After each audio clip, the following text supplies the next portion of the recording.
नमामि संस्कृतम मीमांसा संस्कृत एकेडमी के प्लेटफॉर्म पर आप सभी का स्वागत है। दोस्तों, हम आप सभी के लिए लेकर के आए हैं संस्कृत ट्रांसलेशन का कंप्लीट कोर्स जिसका नाम है भाषा प्रवेश। संस्कृत ट्रांसलेशन के इस कंप्लीट कोर्स के 11 लेक्चर्स ऑलरेडी मीमांसा संस्कृत एकेडमी के प्लेटफॉर्म पर आपको मिल जाएंगे। अब यह हमारा 12वां लेक्चर है। इसके पूर्व के 11 लेक्चर आप हमारी प्लेलिस्ट में जा कर के देख सकते हैं। आज के लेक्चर में हम देखेंगे विभिन्न प्रकार के कर्ता और उनके कार्य। ठीक है, कर्ता किसे बोलते हैं? The doer of any activity, the doer of any work. ठीक है, जो किसी भी कार्य को अंजाम दे उसे ही हम क्या कहते हैं? कर्ता कहते हैं। ठीक है, जैसे कुम्हार क्या करता है? वो घड़े का निर्माण करता है। तंतुवाय क्या करता है? वो कपड़े का निर्माण करता है। नर्तक क्या करता है? डांस करता है। गायक गाना गाता है। ठीक है, तो इस तरह से हम लोग तरह तरह के कर्ता के विषय में जानेंगे और वो लोग क्या क्या कार्य करते हैं वह आज हम जानेंगे। बहुत ही आसान सा यह अभ्यास है। ठीक है, चलिए देखते हैं हम आज का 12वां अभ्यास। इस अभ्यास का नाम है कह किम करोति। कह अर्थात कौन, ठीक है, किम यानी क्या, करोति करता है, कह किम करोति। ठीक है, तो सबसे पहले है घटम विनिर्माति कुंभकार। घटम विनिर्माति कुंभकार यानी कुंभकार घटम विनिर्माति। कुंभकार जो है यानी कुम्हार जो है वह घड़े का निर्माण करता है। घटम विनिर्माति कुंभकार। देखिए, आज मैं आपको एक और बात बता दूं कि संस्कृत भाषा में जो पद होते हैं वो आगे पीछे प्रयोग करने से उनका अर्थ परिवर्तित नहीं होता है। जैसे यहाँ पर हिंदी में हम बोलेंगे कुम्हार घड़े का निर्माण करता है। ठीक है, तो पहले क्या बोलेंगे? कुंभकार घटम विनिर्माति, कुंभकार घटम विनिर्माति। परंतु संस्कृत में हम लोग इसका क्रम परिवर्तित कर सकते हैं, फिर भी अर्थ परिवर्तन नहीं होगा। आप घटम विनिर्माति कुंभकार बोले या विनिर्माति कुंभकार घटम बोलिए या विनिर्माति घटम कुंभकार बोलिए, सभी का अर्थ यही होगा कि कुंभकार घटम विनिर्माति, अर्थात कुम्हार जो है वह घड़े का निर्माण करता है। ठीक है, फिर है पटम च वयति तंतुवाय। अर्थात तंतुवाय यानी कि जो वीवर है, जो जुलाहा है, वो क्या करता है? वो कपड़े का निर्माण करता है। पटम वयति करता है। ठीक है, वयति धातु का अर्थ है कपड़े का निर्माण करना। ठीक है, फिर है नृत्यम करोति नर्तक। नर्तक नृत्यम करोति, जो नर्तक है यानी जो डांसर है वह नृत्य करता है, नाचता है। गायक गीतम गायति, गीतम गायति गायक, गीतम गायति गायक, जो सिंगर है वो गाना गाता है। देवम अर्चति अर्चक, देवम अर्चति अर्चक। अर्चक जो है, जो पृष्ठ है, जो पादरी है, जो पुजारी है, वो क्या करता है? वो देवता की अर्चना करता है। देशम रक्षति सैनिक, देशम रक्षति सैनिक, जो सैनिक है वो देश की रक्षा करता है। शिक्षाम यच्छति शिक्षक, यच्छति अर्थात देना, यच्छति अर्थात देना। शिक्षाम यच्छति शिक्षक, शिक्षक क्या करता है? वो शिक्षा देता है। ठीक है, फिर देखिए भिक्षाम याचति भिक्षुक, भिक्षाम याचति भिक्षुक, जो भिक्षुक है यानी जो बेगर है, बेगर भिखारी, वो क्या करता है? भिक्षा मांगता है, याचना करना है। ठीक है, याचति। लेखान विलिखति लेखक, जो लेखक है, जो राइटर है, वो क्या करता है? लेख लिखता है।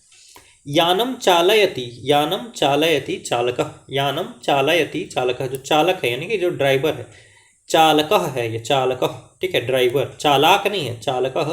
यानम चालयति, जो चालक है यानी कि जो ड्राइवर है वो गाड़ी चलाता है। आपणिक खलु विक्रीणीते, आपणिक खलु विक्रीणीते। विक्रीणीते का अर्थ होता है कुछ भी बेचना, और आपणिक किसे बोलते हैं? शॉपकीपर को, दुकानदार को। तो दुकानदार क्या करता है? बेचता है। और खलु का अर्थ होता है निश्चय से, निश्चय से। देखिए, खलु का प्रयोग हम दो जगह कर सकते हैं। ठीक है, एक तो प्रश्न पूछने में कर सकते हैं और दूसरा इसका अर्थ होता है निश्चित रूप से या निश्चय। दोनों रूप से मैं आपको इसका एक एक उदाहरण देता हूं। ठीक है, जैसे आप बोल सकते हैं, किसी से प्रश्न किसी को कहेंगे कि त्वम पठसी, तो उसका अर्थ होगा तुम पढ़ते हो। त्वम पठसी, तो उसका अर्थ होगा तुम पढ़ते हो। परंतु जब बोलेंगे त्वम पठसी खलु, त्वम पठसी खलु, तो ये जो वाक्य है कि तुम पढ़ते हो, वो प्रश्न में बदल जाएगा।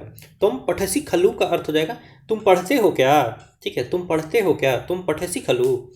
ठीक है, और इसी को अगर ऐसे बोलेंगे तुम खलु पठसी, ठीक है, तुम निश्चय से पढ़ते हो, तुम खलु पठसी, तुम निश्चय से पढ़ते हो। तो जब हम लोग खलु का एक तरह से प्रयोग करते हैं तो वहाँ प्रश्न बनता है, और दूसरे तरह से प्रयोग करते हैं तो वहाँ पर निश्चित रूप से ऐसा अर्थ निकल करके आता है। ठीक है, तो आपणिकः अर्थात दुकानदार खलु विक्रीणीते, वह निश्चय से विक्रय करता है, बेचता है। ठीक है, फिर देखिए ग्राहक एषः क्रीणाति, यानी एषः यह ग्राहक, एषः ग्राहक क्रीणाति, यह ग्राहक खरीदता है। चित्रम रचयति चित्रकारः, जो चित्रकार है वो क्या करता है, चित्र की रचना करता है। वार्ताम सज्जयति पत्रकारः, जो पत्रकार है जो है वो वार्ता अरेंज करता है। वार्ता यानी कि न्यूज अरेंज करता है कौन, पत्रकार।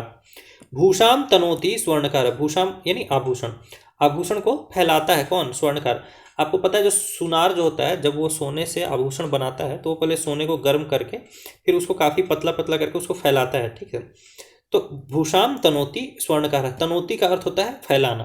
ठीक है, लोहम तापयति लोहकार, लोहम तापयति लोहकार, लोहकार यानी लोहार। ठीक है, आयरन स्मिथ जिसे बोलते हैं, आयरन स्मिथ।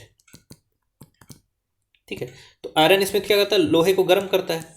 वस्तूनि चोरयति ननु चोरः, जो चोर है वो क्या करता है, वस्तूनि चोरयति, वस्तु वस्तुनि वस्तूनि, वस्तु वस्तुनि वस्तूनि। ठीक है, द्वितीय भक्ति बहुवचन है ये। तो क्या करता है, चोर क्या करता है, बहुत सारे वस्तुओं को चोरी करता है, चोरयति। वार्ताम आनयति खलु चारः, वार्ताम आनयति खलु चारः, खलु का अर्थ फिर वही हो गया निश्चित रूप से। और चारः, चारह का अर्थ ये फोर नहीं है, यानी कि FOUR, ये फोर नहीं, चार बोलते हैं, चारह बोलते हैं हम लोग, जो राजा इत्यादि के लिए जो न्यूज जो है वो लेकर के आते थे, यानी शहर में, नगर में, राज्य में क्या क्या चल रहा है उन न्यूज को वो इकट्ठा करते थे और राजा के लिए लेकर के आते थे, उन्हें बोलते थे चार। ठीक है, चार। ठीक है, और वो जो करते थे उसे हम लोग बोलते थे चारण करना। ठीक है, चारण करना, चारह। ठीक है, तो चारह वार्ताम आनयति, चारह वार्ताम आनयति, जो चारह है वो आसपास क्या क्या घटना घट रही है वो आकर के राजा को बताता था।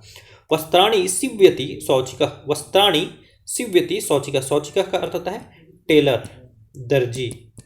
ठीक है, टेलर यानी दर्जी। तो वस्त्राणि सीव्यति शौचिकः, जो टेलर है वो क्या करता है, कपड़े सिलता है। केशान लुनाति क्षौरिकः, क्षौरिकः का अर्थ हो गया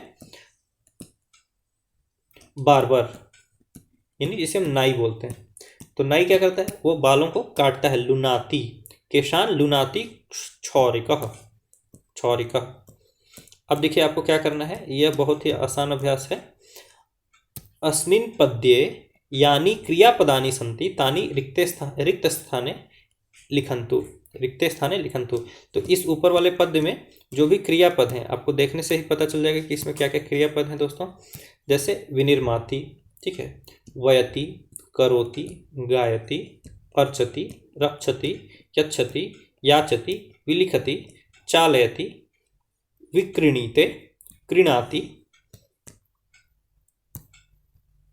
फिर रचयति, सज्जयति, तनोति, तापयति, चोरयति, आनयति, सीव्यति, लुनाति। ठीक है, और देखिए ये सारे क्रियापद लिख करके यहाँ पर तो आपको क्रियापद लिख देना है। उसके बाद आप क्या कीजिएगा, इन सभी क्रियापदों से एक एक वाक्य स्वयं बनाने का प्रयास करिएगा। ठीक है, जैसे लुनाती का अर्थ हो गया काटना, तो जैसे केस काटता है, तो अब उसी लुनाती धातु का अर्थ जो है, लुनाती धातु का प्रयोग करके कोई एक अन्य वाक्य भी बनाइएगा। तो इस तरह से क्या होगा, वो धातु रूप आपके दिमाग में धीरे धीरे करके सेट हो जाएगा दोस्तों। ठीक है, बहुत ही आसान अभ्यास है। अभी क्या करना है, एते किम कुर्वन्ति इति लिखन्तु। ठीक है, ये लोग क्या क्या कर रहे हैं वो लिखना है। जैसे तंतुवाय, तो तंतुवाय पटम वयति, तंतुवाय पटम वयति। गायकः गीतम गायति, सैनिकः देशम रक्षति, भिक्षुकः भिक्षाम याचति। तो ये आपको यहाँ पर भरना है दोस्तों, तो ये आप आसानी से भर लेंगे। तो इस तरह से कौन कौन करता, क्या क्या क्रिया करता है, ये आज हमने देखा है। ठीक है, इसका प्रयोग करके आप आसानी से कई और वाक्य भी बना सकते हैं इसी तरह से। ठीक है, आशा करता हूँ कि आपको यह अभ्यास समझ में आया होगा। अब चलिए यहाँ पर एक सुभाषित दिया है, सुभाषित अर्थात अच्छा वचन। ठीक है, इस अच्छे वचन को पढ़ते हैं और इसका अर्थ समझते हैं। यह सुभाषित दिया हुआ है, यह पठति, लिखति, पश्यति, परिपृच्छति, पंडितान उपाश्रयति, पंडितान उपाश्रयति, तस्य दिवाकर किरणैः नलिनी दलम इव विकास्यते बुद्धि। तो अर्थात यह है कि जो पढ़ता है, लिखता है, देखता है, पूछता है, पंडितों का वह आश्रय लेता है, ठीक है, उसकी बुद्धि जो है वो कैसे विकसित करती है? उसकी बुद्धि वैसे विकसित होती है जैसे कि दिन में नलिनी, दिन के समय में जो कमल का पुष्प होता है, कमल का पुष्प होता है, वह सूर्य का प्रकाश पा करके तेजी से खिल उठता है, ठीक ठीक है। तो उसी प्रकार से उसकी बुद्धि भी उसी तेजी से बढ़ जाती है। किसकी? जो पढ़ता है, जो लिखता है, जो देखता है, जो प्रश्न पूछता है, और जो पंडितों का अर्थ यहाँ पर हुआ जो ज्ञानी पुरुष हैं, ठीक है। यह किसी जाति विशेष के लिए नहीं है, जो भी ज्ञानी पुरुष हैं उनका जो अनुसरण करता है, उसकी बुद्धि जो है दिन के समय यानी कि सूर्य के प्रकाश में जिस प्रकार से कमल खिलता है उसी प्रकार से उसकी बुद्धि भी विकसित होती है। दोस्तों, आप सभी का मीमांसा संस्कृत एकेडमी में बने रहने के लिए बहुत बहुत धन्यवाद। यदि आप हमारे इस श्रृंखला से लाभ ले रहे हैं तो आपका यह भी कर्तव्य बनता है कि आप इस श्रृंखला को अपने अन्य दोस्तों तक पहुंचाएं। और यदि यह पीडीएफ आपको नहीं मिल रही है तो आप अभी मीमांसा संस्कृत एकेडमी का ऐप डाउनलोड करिए, मीमांसा संस्कृत एकेडमी का ऐप डाउनलोड करिए, और वहाँ पर आपको भाषा प्रवेश नामक एक कोर्स मिलेगा। उस कोर्स का प्राइस हमने मात्र 11 रुपये रखा है, ठीक है। वहाँ से वो कोर्स आप परचेज करिए, ठीक है, और वहाँ पर ये पीडीएफ आपको मिल जाएगा। दोस्तों, आप सभी का बहुत बहुत धन्यवाद। नमामि संस्कृतम।